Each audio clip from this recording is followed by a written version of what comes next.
अस्सलाम वालेकुम। आई आप कैसे हैं? अल्हम्दुलिल्लाह मैं ठीक हूँ। आप सुनाएं। अल्हम्दुलिल्लाह मैं भी ठीक हूँ। क्वेश्चन नंबर 1, क्या इब्लीस अब तक जिंदा है? हाँ, इब्लीस अभी तक जिंदा है। तफसील से समझो। इस्लामिक अकीदे के मुताबिक इब्लीस एक जिन था और है जो अल्लाह ताला के हुक्म से नफरमानी करने के बाद शैतान बना। जब अल्लाह ने उसे हजरत आदम अलैहिस्सलाम को सजदा करने का हुक्म दिया तो उसने इनकार किया, तकब्बुर किया और काफिर बन गया। उस वक्त इब्लीस ने अल्लाह से मोहलत मांगी कि उसे क़यामत तक जिंदा रखा जाए ताकि वो इंसानों को गुमराह करता रहे। अल्लाह ने उसे यह मोहलत दे दी, लेकिन क़यामत तक, ना कि उसके बाद तक।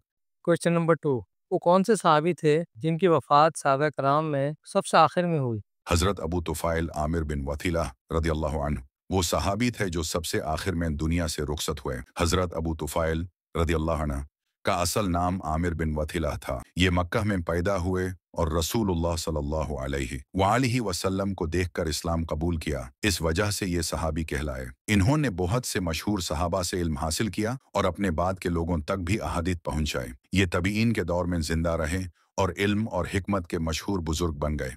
ये एक बुजुर्ग सहाबी थे जो रसूलुल्लाह सल्लल्लाहु अलैहि वसल्लम को अपनी आंखों से देख चुके थे। ये सबसे आखिरी शख्स थे जिनका यह मकाम था कि उन्होंने नबी सल्लल्लाहु अलैहि वसल्लम को अपनी जिंदगी में देखा और इस्लाम पर वफ़त पाई। क्वेश्चन नंबर 3, वो कौन से नबी थे जिन्हें आरे से चीर दिया गया? हजरत ज़करिया अलैहिस्सलाम वो नबी थे जिन्हें आरे से चीर दिया गया। हजरत ज़करिया अलैहिस्सलाम बनी इसराइल के अजीम नबी और हजरत यहया अलैहिस्सलाम के वालिद थे।